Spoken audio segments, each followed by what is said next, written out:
Bismillahirrahmanirrahim. Assalamualaikum warahmatullahi wabarakatuh. Bismillah, alhamdulillah, wassalatu wassalamu ala rasulillah Muhammadin abdillah. Ashhadu an la ilaha illallah wa ashhadu anna Muhammadan abduhu wa rasuluh al-muayyadu bi abdalil ayatil mu'jijah. Allahumma salli wa sallim ala nabiyil mursalin wa ala alihi wa sahbihi wa man tabi'ahu bi ihsani ila yaumiddin. Subhanallah, maha suci Allah subhanahu wa ta'ala. Alhamdulillah, pada saat ini kita masih diberikan anugerah, kenikmatan, karunia rizki yang begitu banyak, yang tidak akan terhitung kenikmatan dari Allah subhanahu wa ta'ala.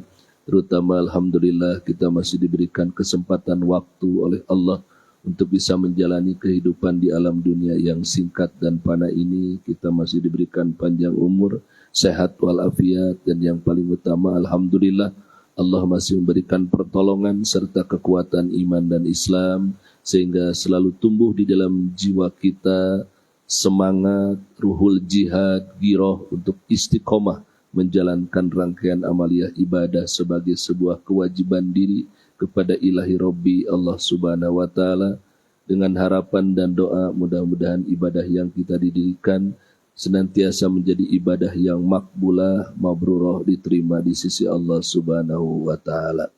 Dan mudah-mudahan keistiqomahan ibadah kita sampai akhir hayat kita, sehingga mudah-mudahan kita menjadi insan yang husnul khatimah.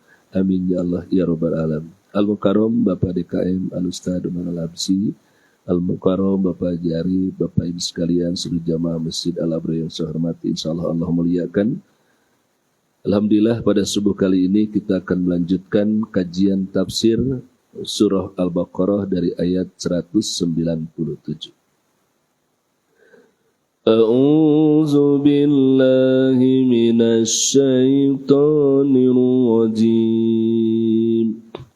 Bismillahirrahmanirrahim.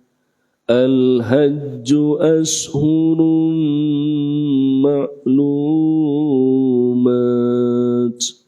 Faman farada fihinna al-hajja fala rafasa wala fusuqa wala jidala fil hajj. وَمَا تَفْعَلُوا مِنْ خَيْرٍ يَعْلَمُهُ اللَّهُ وَتَزَوَّدُوا فَإِنَّ خَيْرَ الزَّادِ التَّقْوَى وَاتَّقُونِ يَا أُولِي الْأَلْبَابِ. Sadaqallahul azim ila akhiril ayah. Bismillahirrahmanirrahim. Wallahu a'lam bil muradi, wallahu a'lam bis shawab. Al-hajju ashhurum ma'lumat. Al-hajju, haji itu, alif lamnya alif lam li ta'rib, menunjukkan manasik atau ibadah haji yang diperintahkan oleh Allah dan dicontohkan oleh Rasulullah sallallahu alaihi wasallam. Al-hajju ashhurum ma'lumat. Haji itu, dan dalam ayat ini adalah menunjukkan waktunya, musim haji atau waktu pelaksanaan ibadah haji. Kalau dalam ayat 196 itu menjelaskan tentang ketentuan-ketentuan dalam ibadah haji. Jadi dari ayat 196 sampai 203 itu menjelaskan, mentabjinkan tentang pelaksanaan ibadah haji dari mulai qoblal hajj, fil hajj maupun ba'dal hajj. Jadi mulai sebelum haji dengan lapad wa atimul hajja wal umrata lillah, sampai pelaksanaannya yang kemarin disampaikan ada haji tamatu, haji kiron, haji ifrad. Sudah disampaikan ketentuan dari Allah subhanahu wa ta'ala. Dan dalam ayat 197 adalah musim hajinya atau waktu pelaksanaan ibadah haji. Maka Allah mengkalamkan al-hajju ashurum ma'lumat. Ashurum ma'lumat. Di dalam Al-Quran itu ada ashuru hurum, bulan-bulan yang dihormati, dimuliakan. Ada juga ashurum ma'lumat, bulan-bulan yang telah dimaklumi atau telah ditentukan. Jadi ashur ini merupakan jamak, sehingga di dalam tafsir disampaikan musim pelaksanaan ibadah haji itu disampaikan ada dari mulai Syawal, kemudian Zulqa'dah dan Zulhijjah, karena berbentuk jamak. Ada juga yang menyampaikan bulan Syawal, Zulqa'dah dan 10 hari di bulan Zulhijjah. Ya, jadi ini asyurun. Asyurun ini adalah jamak dari sahrun. Jadi bulan-bulan maklumat yang telah dimaklumi. Maklumi itu berarti sudah diketahui atau yang sudah ditentukan. Maka itulah pelaksanaan ibadah haji. Kenapa? Karena memang puncaknya ibadah haji itu kan ketika wukuf di Arafah. Itu kalau bahasa kitanya, di wisudanya ibadah haji itu ketika wukuf di Arafah. Itu semuanya itu harus gitu ya Pak ya. Nah kemudian ketika melaksanakan ibadah haji, kemarin disampaikan ada yang disebut dengan haji tamatu. Haji tamatu itu umroh dulu, kemudian ibadah haji. Makanya kalau yang berangkatnya di awal, nih Pak Haji Asep, bisa mudah-mudahan diberikan kesehatan, ya, kekuatan, kelancaran melaksanakan ibadah haji. Bapak Ibu sekalian, yang pertama datang melaksanakan haji umroh dulu, dan sudah memakai kain ihram, dan pada saat itu nanti menunggu waktunya datangnya wukuf di Arafah atau pelaksanaan ibadah haji. Nah, jadi diperbolehkan melaksanakan ibadah umroh sebelum melaksanakan ibadah haji di waktu-waktu yang telah ditentukan. Dari mulai bulan Syawal, Zulqa'dah dan Zulhijjah tersebut. Kemudian kalau kita di Indonesia ini khususnya adalah dari mulai Zulqa'dah sudah mulai persiapan pemberangkatan ke sana dan langsung melaksanakan ibadah umroh untuk pelaksanaan ibadah haji. Walaupun dalam tafsir disampaikan, ada ulama tafsir menyampaikan bahwa boleh diperbolehkan melaksanakan ibadah umroh setahun sebelumnya sebelum melaksanakan ibadah haji. Misalkan umrohnya sekarang, tahun depannya ibadah haji. Tetapi memang kesepakatan para jumhur mufasir menyampaikan bahwa yaitu lebih utama berdekatan dengan pelaksanaan ibadah haji. Makanya disitulah ditentukan bulan Syawal, Zulqa'dah dan Zulhijjah. Jadi ini menunjukkan ashur maklumat itu adalah bulan-bulan yang telah dimaklumi, yang telah diketahui, dan bulan-bulan yang telah ditentukan. Itu dalam proses waktu melaksanakan ibadah haji. Tidak bisa di bulan-bulan yang lainnya. Berbeda dengan umroh. Kalau umroh itu kapan saja bisa. Tapi kalau ibadah haji itu al-hajju ashur maklumat. Jadi waktunya sudah ditentukan. Itu salah satu perbedaannya pelaksanaan ibadah haji dengan ibadah umroh. Dan juga yang lainnya, kalau ibadah haji itu lebih lengkap. Sekalian dari mulai awal sampai nanti ada wukuf di Arafah, kemudian mabit di Muzdalifah, kemudian ada jamarat melempar dan sebagainya. Itu ibadah haji. Sedangkan ibadah umroh dari mulai mikot di Bir Ali, kemudian memakai kain ihram, kemudian tawaf di Ka'bah tersebut, berkeliling Ka'bah, kemudian sa'i, kemudian tahalul, udah beres gitu kalau pelaksanaan ibadah umroh.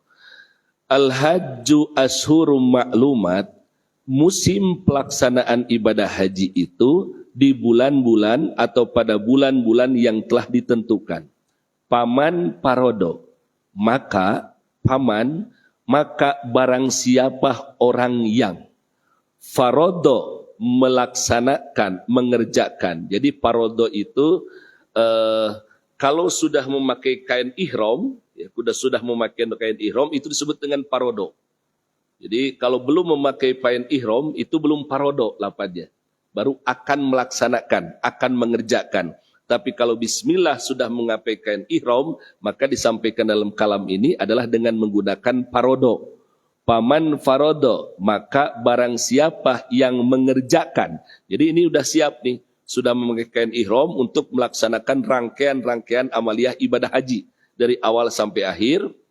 Fihinna, pada bulan-bulan itu, hinna ini menunjukkan yaitu kepada asyhurul maklumat. Jadi pada bulan-bulan tadi yang sudah dimaklumi dan ditentukan, paman faradha fihinal hajja, maka barang siapa yang mengerjakan pada bulan-bulan itu atau bulan-bulan haji, al-hajja ibadah hajinya, maka adabnya, ada akhlaknya. Jadi kalau ayat 196 itu ketentuan yang sangat mendetil dijelaskan oleh Allah Subhanahu wa taala, dan juga ada adab atau akhlak-akhlak ketika melaksanakan ibadah haji yang itu akan berakibat kepada proses pelaksanaan ibadah haji. Yaitu Allah mengkalamkan ada 3 hal, fala ropasa, maka janganlah dia berkata rofas. Rofas itu setidaknya dalam Al-Quran ada 2, baik dalam ayat 187 tentang uhilat lakum lailatas siyam itu melaksanakan ibadah haji dengan lafaz rofas juga. Jadi kalau dalam 187 tentang ibadah saum, rofas itu adalah berhubungan suami dan istri di malam hari. Ya, itu dihalalkan oleh Allah Subhanahu wa taala. Kalau siang diharamkan, kalau malam dihalalkan di malam bulan Ramadan, ya, di bulan Ramadan, dan lafadznya itu adalah ropasa. Begitupun dalam ayat ini adalah ropasa. Ropasa itu dalam tafsir disebut dengan al-jima, bersetubuh, berhubungan suami dan istri. Jadi ketika sudah faradha, sudah memakai kain ihram, itu diharamkan untuk berhubungan suami istri. Ya Pak ya, kalau melaksanakan itu ropasa tersebut, maka batalah ibadah hajinya. Harus diganti ibadah haji yang selanjutnya. Itu total ropasa itu membatalkan ibadah haji. Makanya harus nahan ya. Nah, itu ropasa. Nah, ropasa ini dalam ayat ini lebih mendetil lagi. Bukan hanya sekedar itu, tetapi sesuatu yang akan menimbulkan hal yang ropas atau menimbulkan syahwat. Jadi ropasa ini kalau bahasa etimologinya adalah kotor atau keji. Ucapan-ucapan atau perbuatan yang akan menimbulkan syahwat gitu ya. Jadi misalkan ngobrol ketika sudah makin kain ihram gitu ya, sudah proses ibadah haji itu ngobrol tentang sesuatu yang berbau seksual misalkan. Maaf ya, syahwat misalkan. Baik itu ucapan maupun perbuatan, tual-toel gitu yang menimbulkan syahwat dan sebagainya, itu ropas namanya Pak. Dan puncaknya ropas itu kalau bahasa saya, puncaknya adalah berhubungan suami istri. Dan hal-hal yang takrob, yang mendekati itu tidak diperbolehkan, dilarang. Kenapa? Karena dikhawatirkan kalau melakukan yang takrob, yang mendekati kepada ropas tersebut, akan menimbulkan ropas, maka gugurlah, batallah melaksanakan ibadah haji. Jadi ropas itu adalah ucapan yang kotor, ucapan yang keji, bahasa lainnya secara etimologi adalah aljima, berhubungan suami dan istri, atau bahasa terminologinya adalah perkataan dan perbuatan yang akan menimbulkan syahwat, yang ujungnya adalah menimbulkan ajima, yaitu hubungan suami dan istri itu, maka dilarang pala ropasa.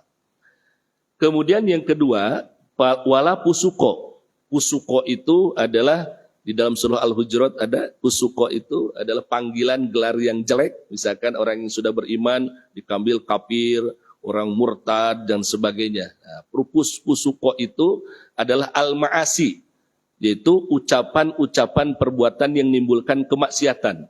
Menghina, mengejek, sudah mengejekkan ihram nih ke teman-temannya itu dengan ucapan penghinaan, ejekan, cercaan, ya, dan sebagai kejoliman, itu pusuk semuanya.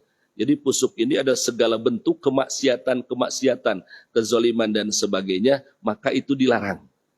Kalau ropasa itu akan membatalkan ibadah haji, kalau melakukan ajimaknya, tapi kalau pusuko ini memang tidak membatalkan, tetapi akan mengurangi nilai ibadah haji tersebut. Maka dilarang. Pusuko itu adalah al-ma'asi, segala bentuk kemaksiatan, hinaan, ejekan, makanya ketika melaksanakan ibadah haji maupun ibadah umroh, setelah diselendangkan kain ihram itu, maka tidak ada ucapan kecuali zikir. Labaik Allahumma labaik dan sebagainya. Itu ingat kepada Allah, tidak boleh ada ucapan-ucapan atau perbuatan yang menimbulkan pusuk. Kemudian wala jidala, dan tidak boleh bertengkar. Jidala itu al-miro'a. Al-miro'a itu berbantahan gitu ya. Jadi aku lebih baik dari kamu ibadahnya. Akhirnya, Pak, kalau bahasa kita itu diskusi akan menimbulkan konflik lah, pertengkaran, permusuhan, berbantahan gitu. Jadi saling sekak kalau bahasa kita aja gitu ya Pak ya. Itu tidak boleh. Jadi hindarkan seperti itu semua. Jadi kalaupun ada sesuatu yang tidak enak, tahan. Itulah sekalian. Jadi 3 hal dalam pelaksanaan ibadah haji yang dilarang adabnya adalah maknanya ini sangat luas. Jadi walaupun 8 tetapi menunjukkan makna-makna yang sangat mendalam dan sangat luas. 1, fala rofasa wala fusuko wala jidala bil hajj. Bil hajj itu ketika di dalam melaksanakan ibadah haji. Kan fi itu pidorbiah di dalam. Jadi sudah mulai farodo nih. Farodo itu adalah sudah memakaikan ihram. Kemudian di situ proses pelaksanaan sampai akhir itu disebut dengan fil hajj. Fil hajj itu dalam pelaksanaan ibadah haji. Tidak boleh ada ropasa, fusuko wala jidala. Tidak boleh ada ucapan keji, kotor yang menimbulkan ajima. Tidak boleh ada fusuko, yaitu al-ma'asi, perbuatan kemaksiatan, menghina, mengejek, dan sebagainya. Tidak boleh ada saling berbantahan, jidal itu ya. Mujadalah kan jidal, saling berbantahan, saling sekak bahasa kitanya, saling menimbulkan pertengkaran, permusuhan.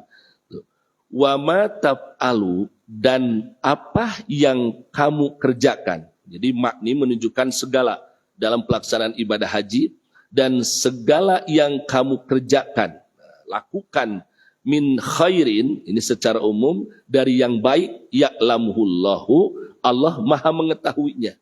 Jadi apapun kebaikan-kebaikan yang dilakukan, Allah Maha mengetahui. Artinya ini menunjukkan barang siapa orang yang melaksanakan ibadah haji, ya dia melakukan perbuatan ropas, fusuk, jidal, maupun dia melakukan kebaikan, khair, kebaikan, Allah Maha mengetahui semua perbuatan itu. Walaupun manusia tidak tahu, orang lain tidak tahu, tapi Allah ya'lamhullah. Ini menegaskan kepada kita bahwa Allah itu akan senantiasa mengetahui apapun yang diperbuat oleh kita. Wa tajawwadu, dan setelah itu Allah mengkalamkan, dan bawalah bekal, berbekallah kalian semua. Jadi ini asbabun nuzulnya adalah banyak orang-orang Yaman yang akan melaksanakan ibadah haji pada saat itu hanya modalnya tawakal saja. Tawakal saja, tidak punya bekal apapun, baik untuk keluarganya maupun ketika beliau melaksanakan perjalanan ibadah hajinya. Ya, ngali gincing kata orang Sunda gitu, Pak. Tidak punya bekal tawakal saja. Itu tidak boleh seperti itu. Tetap harus ada bekal. Tetapi di dalam ayat ini bekal yang paling utama Bapak sekalian, watajawwadu, dan berbekalah kalian semua, fa inna khairaz zadi taqwa, maka sesungguhnya bekal yang sebaik-baiknya bekal adalah at-taqwa, ketakwaan kepada Allah Subhanahu wa taala. Ini memang yang sering dibacakan oleh setiap kita adalah asbabun nuzulnya tentang ibadah haji. Wa tajawwadu fa inna khairaz zadi takwa. Tetapi dalam penyampaian bisa disampaikan ketika kita menjalani kehidupan di alam dunia yang fana ini pun adalah bekal yang paling utama adalah ketakwaan. Jadi ketika melaksanakan ibadah haji, bekal yang paling utama adalah takwa. Artinya menjalankan apapun yang diperintahkan oleh Allah dan meninggalkan apapun yang telah dilarangnya. Jadi tidak berbentuk materi di sini, tetapi secara substansial. Jadi artinya kalau sudah diperintahkan oleh Allah, ayo berbekal, maka dia akan berbekal diri. Makanya dalam ibadah haji itu adalah orang-orang yang manistato'a, diberikan kemampuan oleh Allah Subhanahu wa taala untuk melaksanakan ibadah haji. Bekal yang paling utama adalah takwa. Karena bahasanya kalau kita pada saat sebelum melaksanakan ibadah haji adalah takwa, maka ketika proses pelaksanaan ibadah haji pun akan takwa. Artinya meninggalkan tadi yang ropas, yang kusuk, yang jidal, dan akan selalu mengedepankan khairin, kebaikan gitu. Itu orang-orang yang takwa. Beres melaksanakan ibadah haji pun akan istiqomah ketakwaan tersebut. Jadi lebih meningkat lagi itu modal ketakwaannya. Tapi kalau tidak punya modal ketakwaan sebelumnya, maka ketika melaksanakan ibadah haji pun, maka di dalamnya tidak ada ketakwaan. Artinya sakara PEDW gitu, ngelaksanakannya ya. Jadi tidak melaksanakan apapun yang telah ditentukan. Kemudian pasca melaksanakan ibadah haji pun terjauh dari nilai-nilai ketakwaan. Itulah makanya Allah mengkalamkan watajawwadu fa inna khairaz zadi taqwa. dan berbekallah kalian semua, bekal sebaik-baiknya bekal adalah takwa. Wattaquni dan wattaquni, ini menunjukkan kepadaku, dan bertakwalah kepadaku. Setelah Allah menjelaskan harus berbekal diri dan bekal yang paling utama adalah takwa, dan Allah menegaskan ya dengan at-taukidnya, dan bertakwalah kepadaku. Jadi takwanya itu adalah takwa yang dihiasi dengan nilai-nilai ilahiyah, artinya betul-betul menjalankan apapun yang telah diperintahkan oleh Allah dan Rasulnya yang telah dicontohkan. Ya ulil albab, wahai orang-orang yang berakal sehat, orang-orang yang berpikir. Jadi albab itu kan jamak taksir dari lubun. Lubun itu hati yang paling dalam. Jadi artinya ini menggunakan ya ulil albab itu adalah orang-orang yang sudah bertapakur, memahami lebih mendalam secara filosofis makna dari ibadah haji tersebut. Maka menggunakan ya ulil albab. Jadi sudah memahami secara mendalam nilai-nilai dari ibadah haji itu. Jadi 197 menjelaskan tentang waktu yang ditentukan melaksanakan ibadah haji dan adab ketika melaksanakan ibadah haji yang harus ditinggalkan ropas, pusuk, dan jidal. Kemudian 198-nya, laisa alaikum junahun. Laisa alaikum, bukanlah alaikum bagimu atas kalian junahun suatu dosa. Jadi ayat ini asbabun nuzulnya adalah pada saat itu banyak yang melaksanakan ibadah haji, kemudian beliau ini melakukan sesuatu yang di luar pelaksanaan ibadah haji seperti jual beli gitu ya. Kemudian ada aktivitas lainnya dan ketika melaksanakan itu merasa berdosa gitu Pak. Merasa berdosa. Maka turunlah ayat ini, Allah mengkalamkan laisa alaikum junahun. Bukanlah suatu dosa bagi kalian semua. Ini Pak. Jadi maksudnya junahun itu adalah dari janaha. Janaha itu miring. Dari kebenaran miring kepada perbuatan dosa. Jadi belum dosanya, tapi baru miring gitu ya. Miring itu adalah melakukan perbuatan-perbuatan yang di luar ibadah haji. Itu maka melakukan seperti jual beli atau aktivitas lain, tapi ketika waktu melaksanakan ibadah haji, beliau melaksanakan ibadah haji dari awal sampai akhir.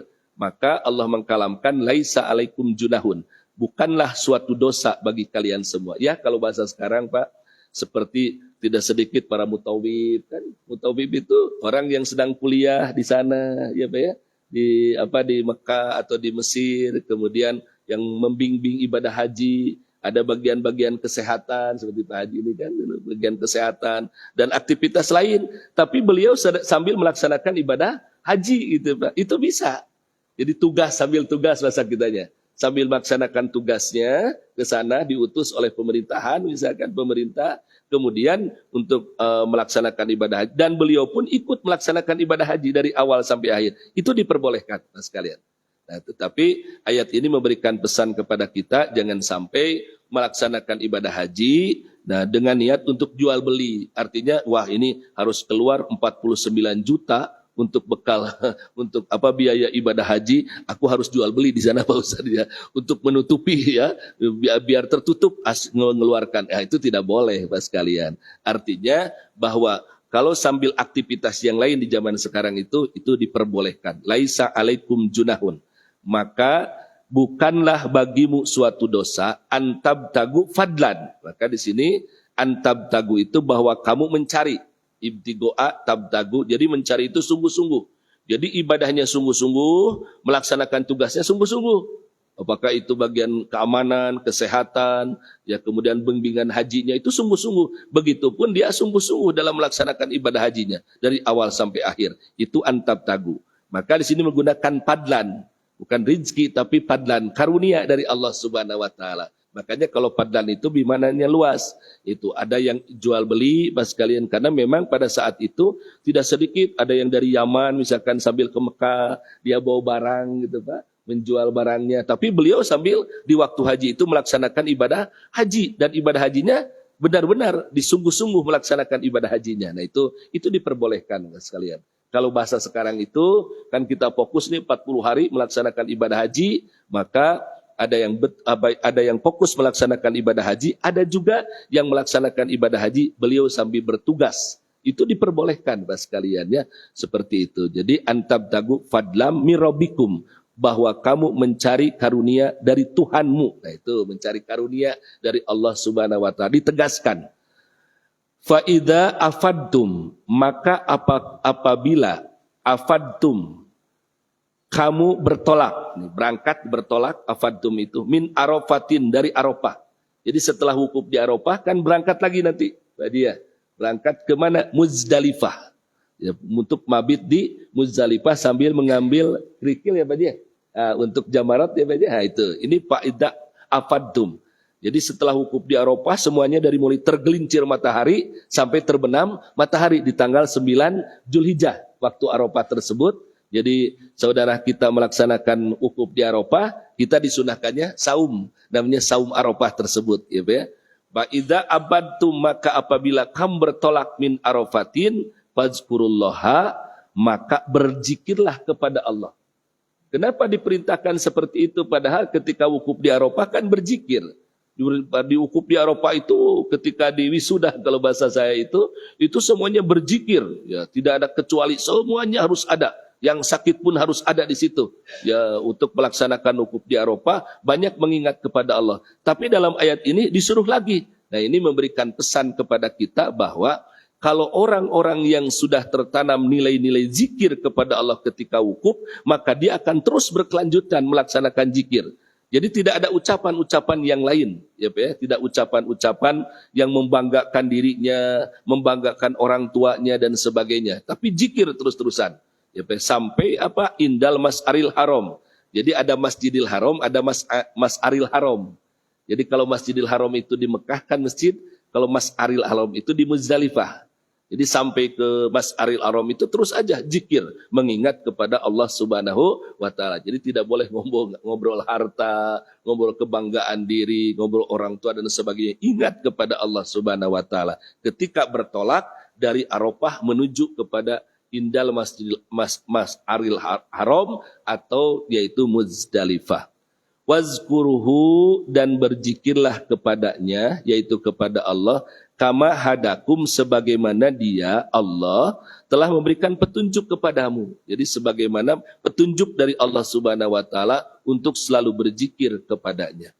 Wa in kuntum, dan kalaulah sekalipun kuntum, keadaan kamu, min qablihi, sebelumnya, lamina dolin, benar-benar termasuk orang yang dolin. Itu di sini adalah tidak tahu, ya, tidak, bukan sesat tapi tidak tahu. Jadi memang dulu pas kalian kalau sudah wukuf di Arafah itu sering menyampaikan ucapan-ucapan membanggakan. Nanti ke bawahnya ada membanggakan orang tua. Jadi ngobrol lah, ngalir ngidul kata orang Sunda, ngalir ngidul, ngabako seperti gitu ya Pak ya, kemana-kemana ceritaannya. Nah itu tidak boleh. Jadi itu dulu tidak tahu, sekarang kalau sudah ada petunjuk dari Allah, perbanyaklah zikir terus-terusan sampai indal Mas'aril Haram dalam ayat ini.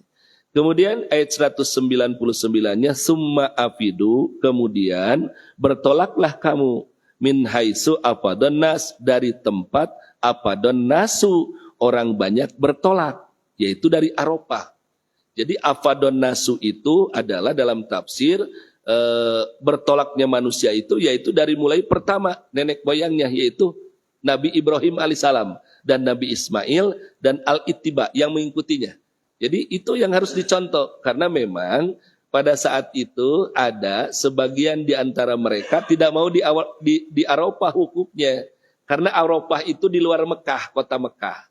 Jadi pengennya di Muzdalifah gitu, karena Muzdalifah masuk masih Mekah, jadi tidak mau di Arafah, pengennya di Muzdalifah. Maka dalam ayat ini adalah Allah menyampaikan harus bertolak kamu itu dari tempat bertolaknya manusia, atau bertolaknya manusia itu yang telah dicontohkan oleh Nabi Ibrahim alaihissalam dan Nabi Ismail alaihissalam dan yang mengikutinya, termasuk Nabi Muhammad sallallahu alaihi wasallam, yaitu dari mana? Dari Arafah wukuf itu baru bertolak. Ya, jadi tidak boleh dari Muzdalifah, karena dari Arafah nanti menuju ke Muzdalifah untuk mabit di sana gitu. Nah ini Pak, jadi ayat ini untuk menyampaikan kepada mereka yang wukufnya di Muzdalifah. Ada dulu itu di Muzdalifah, harusnya di Arafah. Mereka tidak mau karena Arafah di luar kota Mekah gitu. Wastaghfirullaha, dan mohonlah ampunan kepada Allah. Disitulah memohon ampunan kepada Allah Subhanahu wa taala, karena ketika bertolak di Arafah itu selain berzikir, selain berdoa dan memohon ampunan kepada Allah, maka orang yang benar-benar dengan ketulusan hati, keikhlasan, didasari dengan keimanan, memohon ampunan, maka di Arafah itu tempat yang sangat mustajabah, diterima ampunan oleh Allah Subhanahu wa taala. Maka tidak boleh disia-siakan kesempatan ketika di Arafah, apalagi di zaman sekarang melaksanakan ibadah haji bisa jadi hanya satu kali ya Pak ya. Karena waktu begitu panjang itu untuk menunggu waiting listnya Pak sekalian. Kalau dulu bisa jadi berulang-ulang, kalau sekarang tidak bisa. Ini bisa jadi kesempatan sekali seumur hidup untuk melaksanakan ibadah haji kalau bahasa sekarang ini, maka dimanfaatkan untuk wastaghfirullah. Innallaha Ghafurur Rahim, sesungguhnya Allah Maha Pengampun lagi Maha Penyayang. Jadi kalau sudah memohon ampunan kepada Allah, Allah Ghafurun, Maha Pengampun. Setelah itu Rahim, Allah Maha Penyayang, artinya akan selalu diberikan kasih sayang oleh Allah bagi orang-orang yang sudah mendapatkan pengampunan dari Allah Subhanahu wa taala. Itu Bapak Ibu sekalian dari ayat 197 sampai 199. Singkatnya substansi ayat ini adalah tentang pelaksanaan waktu ibadah haji, ketentuan ibadah haji, ya, dan juga puncaknya ibadah haji ketika wukuf di Arafah dan amaliyah-amaliyah yang lainnya. Wallahu a'lam bil murad. Nuhun Pak Ustaz. Demikianlah Bapak-bapak apa yang disampaikan Pak Ustaz tadi tentang ibadah haji. Sungguhnya pada dasarnya menurut mohon maaf Pak Ustaz, ini pelaksanaan ibadah ini merupakan suatu implementasi kehidupan di dunia Pak Ustaz. Bagaimana kita menjaga hubungan baik terhadap sesama manusia, ya, dan hubungan baik terhadap Allah Subhanahu wa taala. Di ayat 197 ini yang jelas sekali ya. Nah, musim haji yaitu bulan yang barang siapa yang melakukan haji, maka janganlah dia berkata jorok, lofaz, berbuat maksiat, bertengkar, termasuk bertengkar ini ya. Segala yang baik, yang itulah jadi kita ini makanya yang disebut haji mabrur itu bagaimana setelah haji kita tetap berbuat baik kepada manusia dan tetap bertawakal kepada Allah Subhanahu wa taala. Saya kira itu mungkin. Demikianlah Bapak-bapak apa yang disampaikan Pak Ustadz. Mungkin ada pertanyaan mungkin khusus Pak Asep ini yang sebentar lagi mau berangkat haji. Mungkin ada yang perlu diperdalam itu, meskipun sudah pernah tapi biasanya kadang-kadang lagi Pak Ustaz, Pak Asep. Silakan. Mungkin ada yang Pak Wawan? Boleh katanya. Bismillahirrahmanirrahim. Assalamualaikum warahmatullahi wabarakatuh. Waalaikumsalam. Pak Ustadz, kaitan baik umroh maupun haji kita tawaf ya 7 putaran. Nah semua berusaha untuk berdoa sambil tawaf itu mengikuti anjurannya. Putaran pertama ada doanya, putaran kedua beda lagi doanya dan tiga. Sehingga tiap rombongan itu kan berteriak-teriak supaya kedengaran gitu kan, sampai yang paling belakang ramai sekali kelompok Turki, kelompok mana gitu tahu-tahu. Nah sebetulnya kalau kita tidak seperti itu, kita berdoa aja lah kita dengan gaya kita sambil putaran, tidak mengikuti aturan anjuran ini, kira-kira gimana? Jadi kita kita kadang-kadang membaca terus gitu loh, sambil putar baca terus, nubuk sana kalau gitu. Nah kalau kita gimana dengan jikir-jikir kita aja gitu, doa-doa kita gimana Pak Ustaz? Ya. Makasih Pak Wawan. Iya Pak Ustaz memang betul. Karena di dalam manasik itu kan ada petunjuk Pak Ustaz. Satu putaran lain doanya, putaran kedua doanya lain, sampai putaran ke-7 Pak Ustaz. Jadi nggak hafal, saya turun mohon maaf 4 kali ke sana ya nggak hafal. Bahkan sampai lecak bukunya nggak hafal. Tapi katanya Pak Ustaz, ya Rabbana atina fid dunya hasanah saja cukup saya kira zaman. Mohon maaf Pak Ustaz. Silakan Pak Ustaz. Iya Pak Haji, termasuk Pak Haji Wawan, Pak Haji Arif. Jadi memang Bapak Ibu sekalian, itulah ketika khususnya adalah melaksanakan tawaf. Itu tawafnya adalah termasuk rukun, tapi bacaannya itu Bapak Ibu bukan termasuk rukun. Artinya ketika melaksanakan ibadah tawaf itu, makanya Pak Haji itu pasti bacaannya beda-beda Pak. Jangankan dengan orang luar negeri, dengan satu yayasan-yayasan yang lain nih kita yang yang melaksanakan ibadah umroh itu pasti berbeda bacaannya gitu ya. Satu itu. Yang keduanya memang disitulah karena memang bukan sesuatu yang rukun, maka diperbolehkan untuk baca apapun yang terbaik ya Pak ya. Kalau bacaan-bacaan yang sudah ditentukan, misalkan yang panjang tidak bisa kebaca, minimal subhanallah, walhamdulillah, wala ilaha illallah, wallahu akbar, dan sebagainya ya Pak ya. Ataupun itu belum bisa, salawat saja, Allahumma salli ala sayyidina Muhammad wa ala alihi. Itu tidak bisa, masa diam aja ya Pak ya. Nah, itu Pak. Jadi memang itu jangan jadi beban betul Pak. Jadi memang Pak, itu bacaannya adalah apa saja yang kita pahami dan kita ketahui itu diperbolehkan. Cuma puncaknya memang tadi Pak Haji Arif itu utamakan di antara rukun yamani dan hajar aswad.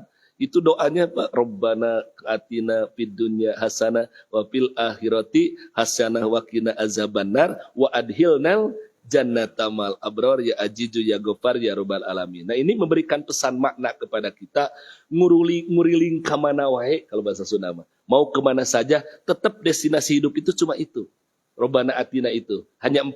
1 ingin selamat di dunia, selamat di akhirat, terhindar dari api neraka, wa adhilnal jannata ma'al abrar, dari masukkan ke dalam surga beserta orang al abror ya, masjid al abror dengan orang-orang yang melakukan kebajikan gitu ya. Nah itu.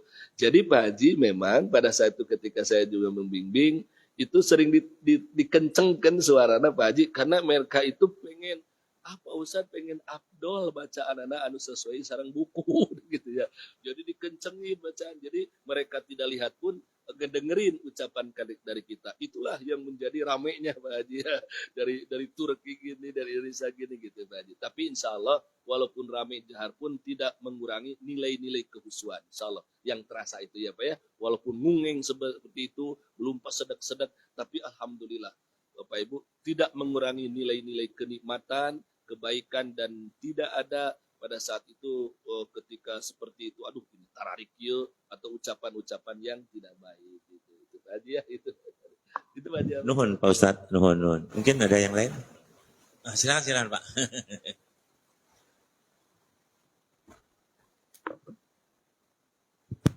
Assalamualaikum warahmatullahi wabarakatuh.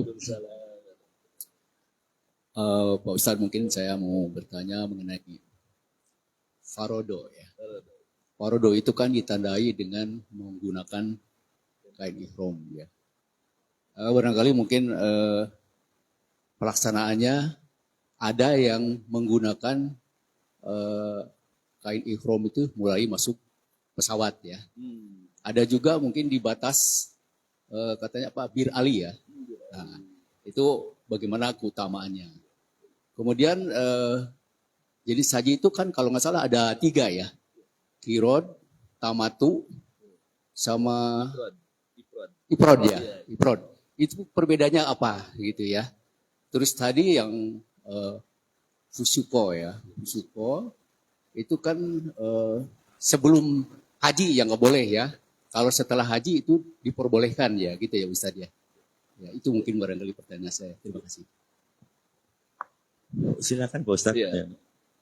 Ini Bapak Ibu sekalian, jadi sampaikan bahwa ada yang disebut dengan parodo ya Pak ya. Parodo itu memang dalam penjelasan tafsir itu yaitu ketika kalau bahasa terjemah biasa kan mengerjakan atau melakukan. Jadi pada saat itu parodo itu sudah memakai kain ihram ya, untuk melaksanakan ibadah umroh dan ibadah haji. Dan pada sudah memakai kain ihram itu dari sebelum mikot gitu ya, sebelum mikot. Jadi kalau yang sederhana aja, Bapak ketika melaksanakan umroh misalkan sudah di hotel di hotel, pada hari itu kita akan berangkat dari Madinah ke Mekah gitu ya untuk melaksanakan umroh.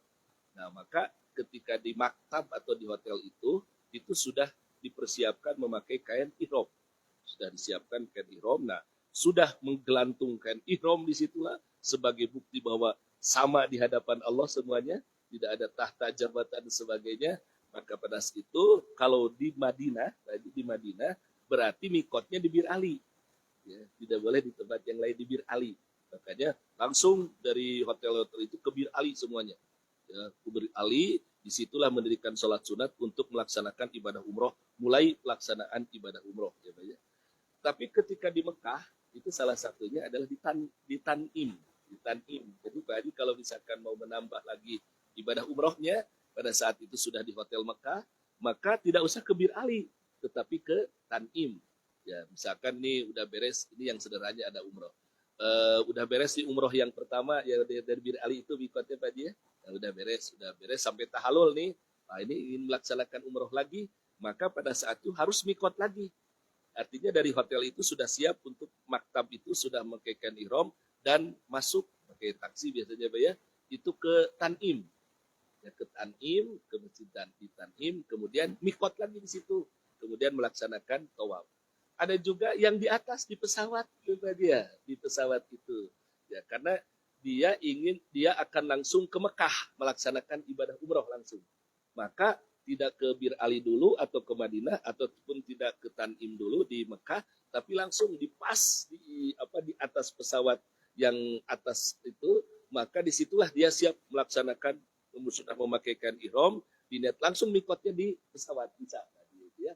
Itu sama-sama semuanya memiliki nilai dan memang sudah ketentuan seperti itu. Jadi tidak sepakan untuk melaksanakan mikotnya untuk melaksanakan ibadah umroh maupun ibadah haji. Itu yang pertama. Itu sudah parodo di situ berarti sudah naikkan ihram. Kemudian yang keduanya pusuko ya Pak ya. Ya, pusuko. Jadi memang pusuko yang salah satu yang menumpahkan adab atau ketentuan melaksanakan ibadah haji itu adalah yang disebut tidak boleh melakukan selain ropas ada pusuko. Jadi pusuko itu adalah perbuatan al-ma'asi, perbuatan kemaksiatan. Jadi ketika fil hajj, jadi ketika sudah menaikan ihram, melaksanakan baik itu ibadah umrah maupun ibadah haji, maka pala ropasa wala pusuko wala jidala fil hajj. Jadi kalau sudah itu udah beres gitu ya, misalkan agak berantem sedikit sama istri, ya, ada beda pendapat, misalkan gitu, udah beres tapi itu tidak apa-apa, artinya tidak sampai mengurangi nilai dari ibadah haji ya. Tapi kalau dalam pil hajinya ketika melaksanakan itu jaga apa sekalian, itu tidak boleh ada seperti itu. Itu barangkali itu ya Pak Haji. Oh iya, Pak Haji. Jenis ya, ada tamatu Pak Haji ya, sering lupa nih Pak. Ada tamatu, kiron dan ifrod. Jadi kalau tamatu itu umroh dulu Pak Haji. Umroh dulu, kemudian setelah umroh menunggu waktu pelaksanaan ibadah haji. Seperti kalau nanti Pak Haji Asep barangkali ada kloter ke pertama Pak Haji. Pertama ya Pak Haji berarti pertama. Udah 7 ya Pak Haji. Jadi gelombang itu. Nah itu berarti itu akan tamatu Pak Haji. Tamatu itu umroh dulu. Umroh Pak Haji sudah pakai ini umroh. Nanti di seberes pelaksanaan umroh itu Pak Haji akan menunggu waktunya pelaksanaan ibadah haji. Jadi kalau bahasa singkatnya, tamatu itu umroh dulu, kemudian haji. Ya.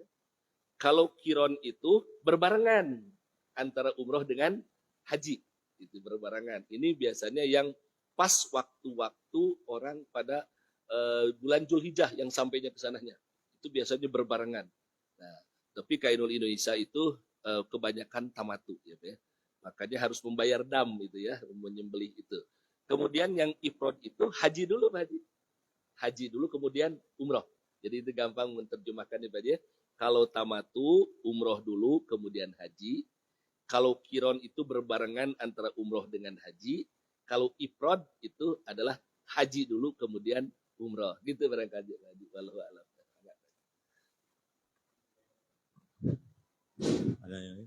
Pak Haris. Oh satu lagi. Gini Pak, kan di sana tuh waktunya banyak Pak, apalagi haji sampai 40 hari. Dalam selingan-selingan waktu itu kita manfaatkan untuk mengumrohkan yang lain. Katakanlah almarhumah siapa, kita manfaatkan berkali-kali untuk mengumrohkan. Kira-kira gimana Pak? Bisa? Ya Pak Ustadz, bahkan ada yang mengumrohkan dan menghajikan yang lain Pak Ustadz. Mohon Pak Ustadz. Ya. Jadi memang Bapak Ibu sekalian itu salah satu ketentuan dalam pelaksanaan ibadah haji ada yang disebut dengan badal haji. Artinya mereka, ada orang tua kita misalkan yang sudah tiada, ataupun mereka yang sudah tidak bisa sama sekali melaksanakan ibadah haji, ada namanya badal haji. Maka pada saat itu melaksanakan badal haji diganti dengan orang lain yang melaksanakannya, tapi diniatkan untuk sipulan gitu ya. Termasuk melaksanakan ibadah umroh sama dengan Pak Haji Wawan tadi. Jadi Pak Haji Asep nanti kalau sudah melaksanakan umroh, ada waktu nih lama, itu bisa nanti di Mekah itu, kalau sudah di Mekah nih bisa ke Tanim, mikot dulu ya Pak Haji ya, mikot dulu, kemudian umroh diniatkan untuk orang tua yang sudah tiada dan sebagainya, itu bisa Pak Haji ya. Jadi memang dimanfaatkan untuk seperti itu, dan memang tidak hanya sekali untuk kita saja. Itulah jadi pelaksanaan ibadah haji dan ibadah umroh, dan itu memberikan ketentuan seperti itu memang saking rumitnya atau susahnya untuk melaksanakan itu dari orang-orang jauh, maka satu kesempatan bisa beberapa kali melaksanakan ibadah umroh itu. Nah, itu barangkali Pak Haji. Ya mungkin Pak Haris, minggu yang lalu Pak Haris nggak bertanya, sekarang ditagih dengan saya. Baik, terima kasih. Terima kasih. Tes, ya udah ada ya. Mungkin kaitannya dengan umroh dan haji ya. Kebetulan Pak Asep mau umroh. Satu hal yang mungkin perlu saya share ya. Saya dulu itu cuma dipesan satu, haji. Luruskan niat. Umroh haji itu bengkok, banyak yang bengkok gitu kan. Makanya terus sekarang banyak KPIH, sudahlah itu. Banyak. Karena apa? Itu tuh. Kalau nggak hati-hati belok itu. Ikut KPIH monggo silahkan, tapi itu ketahuilah bahwa itu sebenarnya sekarang itu sudah arahnya sudah bisnis semua. Kelompok-kelompok yang dia bisnis. Itu informasi itu sudah sangat banyak yang masuk. Luruskan niat, mulai dari berangkat pun kamu sudah akan belok-belok, melenceng-melenceng di perjalanan. Nanti di sana itu banyak sekali, udah segera banyak hal yang akan membuat kita itu akan belok, itu sudah banyak. Jadi setelah diluruskan niat, luruskan niat, yang kedua sabar, udah itu saja. Dua itu saja yang kamu pegang. Yang lainnya itu gampang kok. Ya, yang lainnya itu gampang. Nanti akan banyak hal lah yang ada di sana. Di semua titik itu akan banyak hal yang membuat kita itu melenceng. Saat tawaf itu kan ya, tadinya tawaf ngikuti itu kan ya. Lama-lama mepet Ka'bah. Lama-lama nyentuh. Itu sebenarnya sudah, ingat ya gitu kan ya. Jadi lurus saja, lillah saja. Terus jangan mencari afdol, karena posisinya kan orang hiruk pikuk kan semua. Orang mencari afdol tapi malah melakukan kejahatan. Itu yang namanya kejahatan tidak boleh di situ. Itu salah satunya ya termasuk bully kan itu kan. Kan mau nyium Hajar Aswad tadi gini kan. Atau kalau enggak kita diginikan orang. Lah ngapain masuk di situ? Wong cara yang lain ada. Kan kalau Umar itu bilangnya kan, seandainya saya enggak melihat Rasul itu mencium, enggak sudi aku mau mencium. Enggak mau. Udah jelas kan di situ bahwa karena Rasul mencium, terus orang ikut mencium. Padahal dari jauh sudah bisa, dada saja. Aman gitu kan ya. Nanti semuanya juga kayak gitu, termasuk yang tadi. Saya terakhir nanyakan tentang badal haji. Saya cuma dikasih ya kalau bisa badal haji itu keluarga lah yang badalkan. Kalau non keluarga, sekarang kan malah banyak yang ditawarkan badal haji sekian. Itu orang-orang yang ada di sana. Nah itu bahkan orang-orang yang sekolah di sana itu pas kayak gitu itu juga. Jadi bukan hanya orang Madura sama orang Banjarmasin yang jadi calo Hajar Aswad. Semuanya hampir jadi, semuanya pengen jadi calo gitu kan. Terus hal-hal yang seperti itu sudah tumpang tindih dan itu hati-hati. Terus yang kedua, nanti tamato ya. Tamato itu gini. Jadi tamato itu plesetannya tangi mangan ngantuk. Isinya ngantuk, sholat, pulang, tidur lagi, makan lagi, sholat lagi, tidur lagi. Setelah umroh kan lepas ya. Apa tamato itu kan tamasya. Nah, itu disarankan banyak membaca siroh.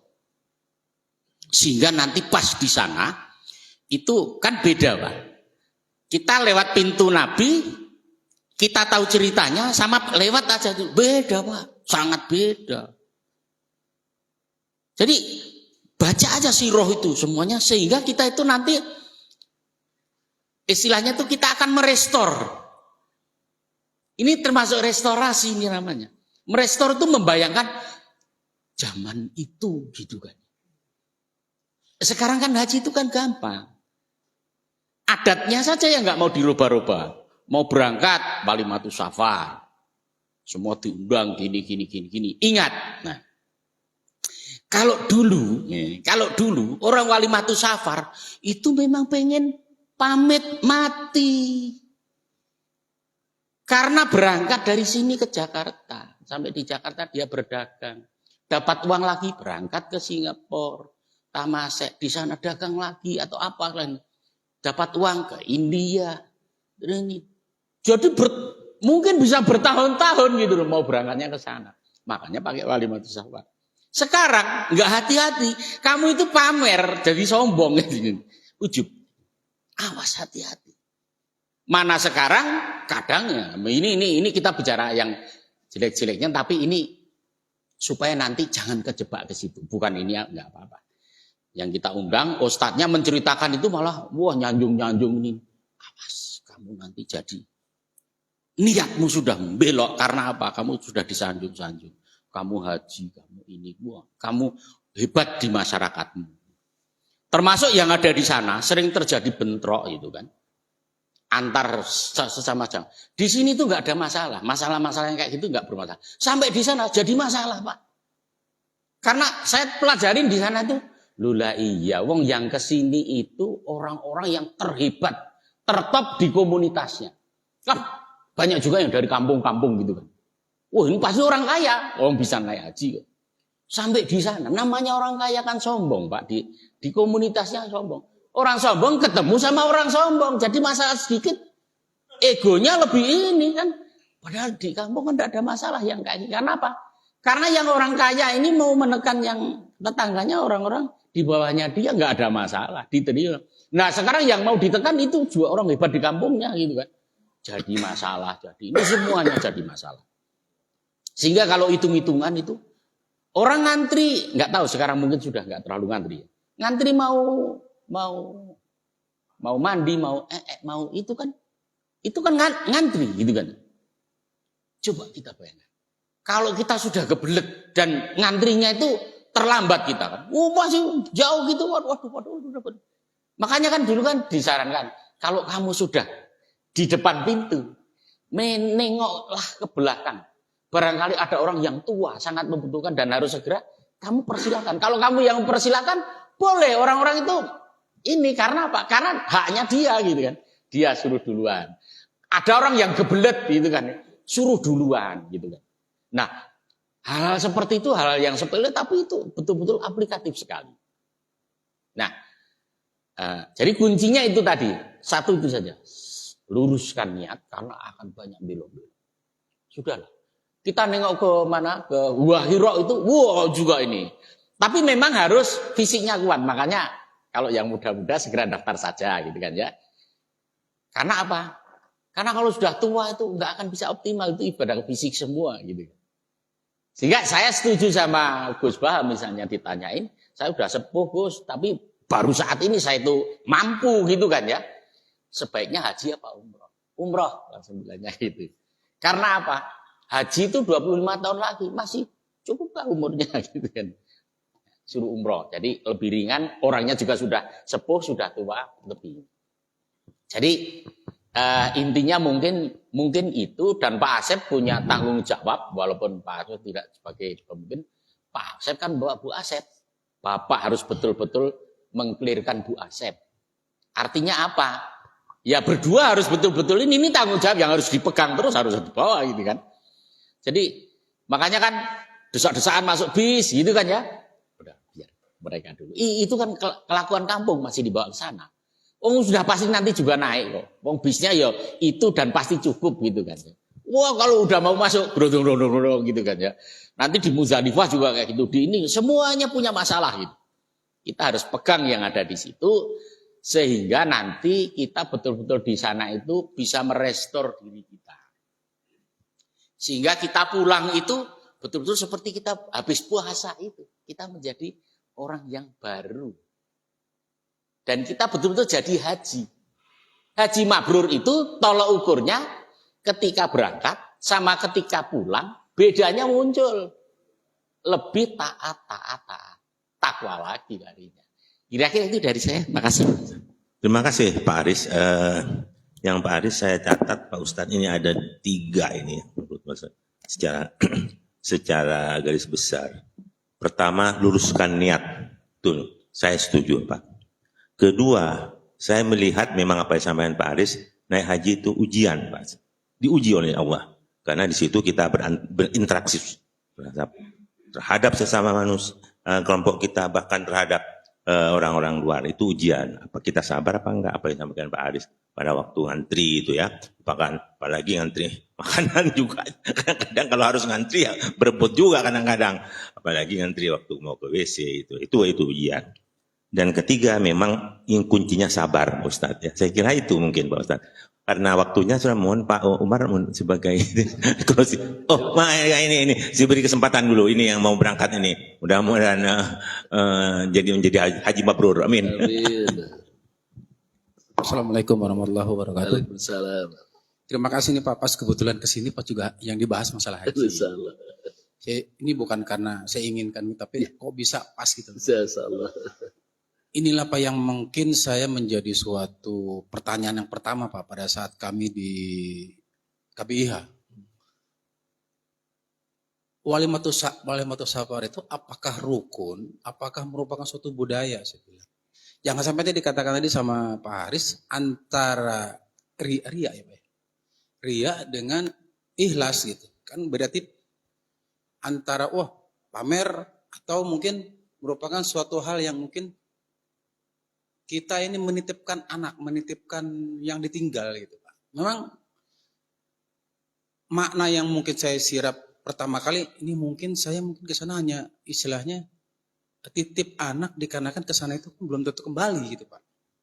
Nah itulah yang mungkin menjadi pertanyaan saya yang pertama antara pamer dan titip. Karena itu tadi zaman dulu memang mungkin dia bisa berangkat tapi nggak mungkin. Kemungkinan kembali itu jarang sekali Pak ya. Nah, dan kondisi saat ini seperti itu kali Pak ya.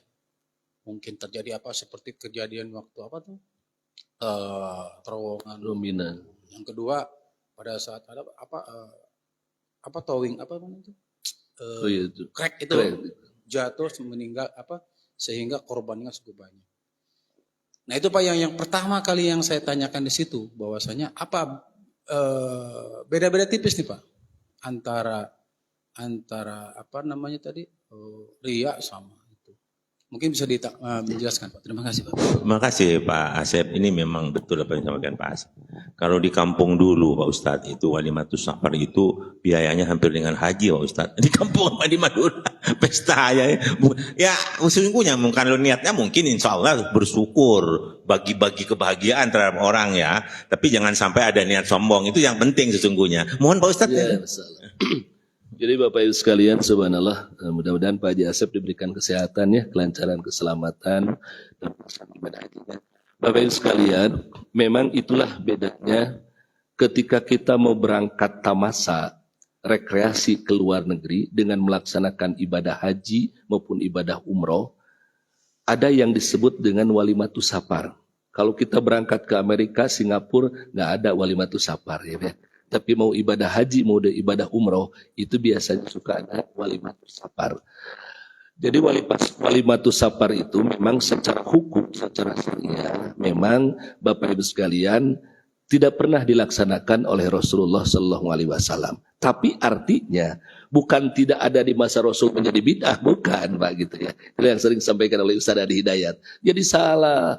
Kalau orang di sini di masa Rasul tidak ada, sekarang ada bid'ah, bukan Pak sekalian. Nah itu. Karena substansi dari walimatus safar itu Pak Haji, itu di dalamnya itu selalu saya perhatikan dan sering saya sampaikan dalam walimatus safar itu setidaknya ada 3 S. Pertama, syukur kepada Allah, bersyukur, syukur bil jamaah, bersyukur dengan berjamaah. Yang di dalamnya itu syukur itu kan ketika ada ungkapan dalam Islam itu ada disebut dengan tazakkur binikmat, tahaddus binikmat, dan tasakur binikmat. Tazakur itu mengingatkan bahwa Bapak Ibu saya bisa berangkat ini karena pertolongan dari Allah. Misalkan dan sebagainya. Itu ketika kita menceritakan ibadah itu namanya tahadus tajakur binikmat. Mengingat akan kenikmatan dari Allah, kemudian kita ceritakan hal-hal yang berkaitan dengan ibadah umrah, ibadah haji itu disebut dengan tahadus binikmat. Kemudian setelah itu bersyukur, namanya tasakur binikmat. Jadi syukur di saat itu. Nanti beda lagi dengan ria. Ria itu adalah perbuatan hati, Pak. Ya. Jadi kita tidak bisa Pak Haji ini walimatus safar, wah ini ria nih, suuzon saya Pak, tidak boleh tetap. Nah, karena itu pekerjaan hati. Jadi satu syukur, bersyukur kepada Allah Subhanahu Wa Taala bahwa pada saat ini menyampaikan kepada jamaah bahwa nanti di Masjid Al-Abror barangkali sekian hari Pak Haji tidak ada. Kenapa? Melaksanakan ibadah haji kan gitu ya Pak ya. Jadi terdedepen kata orang Sunda mah gitu. Pak Haji Asep kemana nih? Nah itu dalam pertemuan itu syukur. Yang keduanya adalah saling memaafkan. Itu Pak di dalamnya itu. Pak Haji kalau misalkan zaman dulu itu kan dipapai ke rumah-rumah Pak. Sekarang kan sudah tidak efektif. Dikumpulkan semuanya.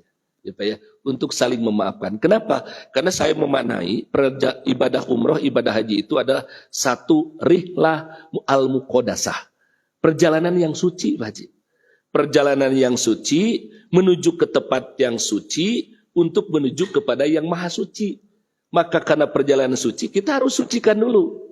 Sucikan dari segala dosa, bertobat kepada Allah, dan sucikan dari kesalahan dengan sesama manusia, saling memaafkan. Dan sering disampaikan dalam walimatus safar itu, maka sering musafahah Haji, mohon maaf apabila ada tutur kata selama ini, ada yang tidak berkenan kepada Bapak Ibu, dimaafkan oleh semuanya. Nah itu Pak.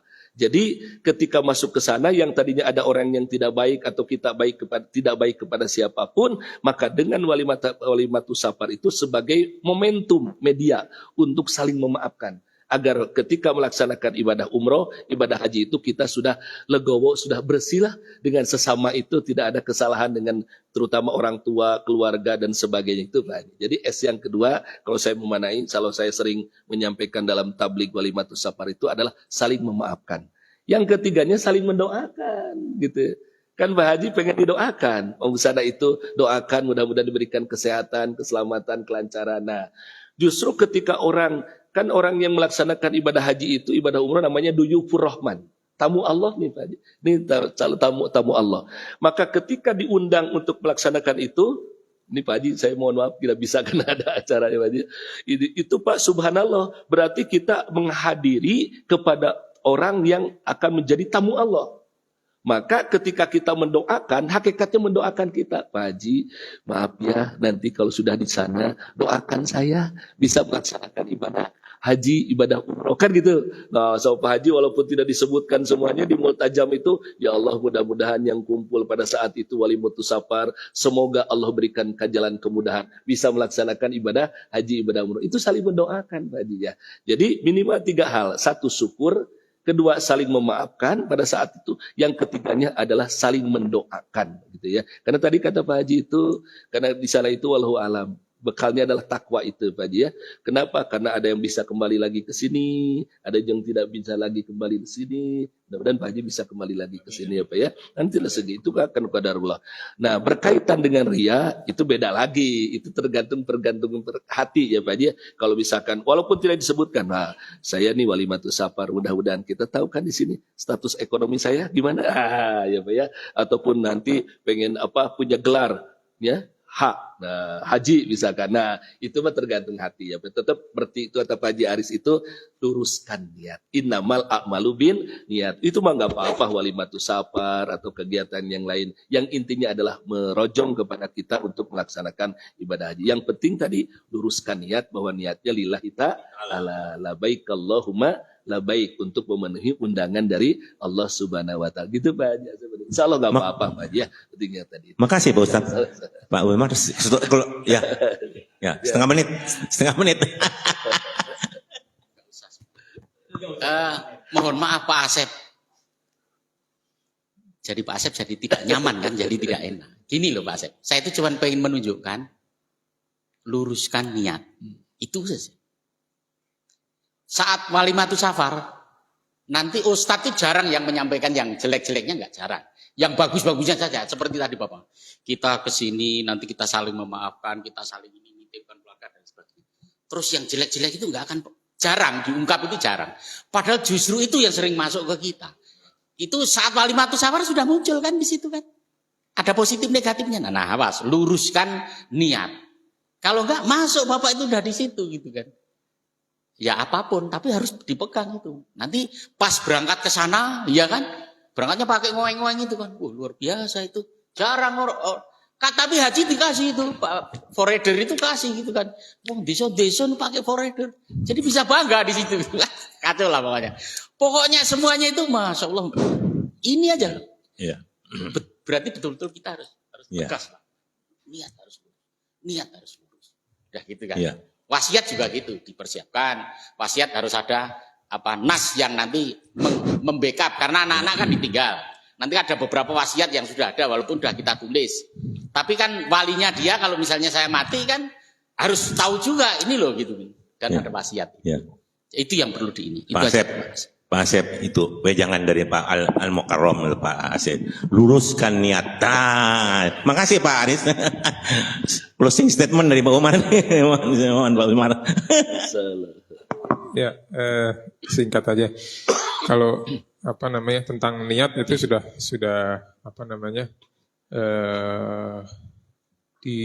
diawali ketika perintah haji sudah lillah itu kan sudah pasti. Dan sebenarnya semua apapun niat itu nomor satu. Baru setelah itu perbuatannya, amalnya. Bahkan niatnya seorang mukmin itu lebih baik dari amalnya, kadang ada sebagian seperti itu.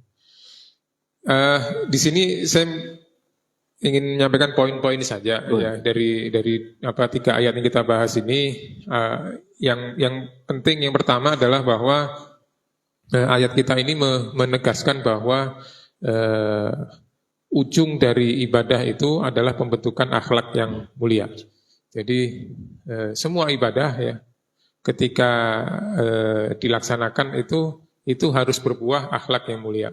Jadi ibadah-ibadah kita ini mau sholat, mau puasa, mau zakat, itu semua adalah bentuk pendidikan dari Allah untuk membentuk kita menjadi makhluk yang berakhlak mulia. Termasuk di dalam haji ini juga jangan berkata yang kotor, jangan menghina orang, jangan bertengkar yang bisa membuat itu dan sebagainya. Itu adalah didikan. Jadi bukan hanya selama haji aja nggak berkata kotor, nggak menghina orang. Jadi diharapkan setelah itu juga seperti itu. Jadi ibadah itu ujungnya harus berbuah pada akhlak yang mulia.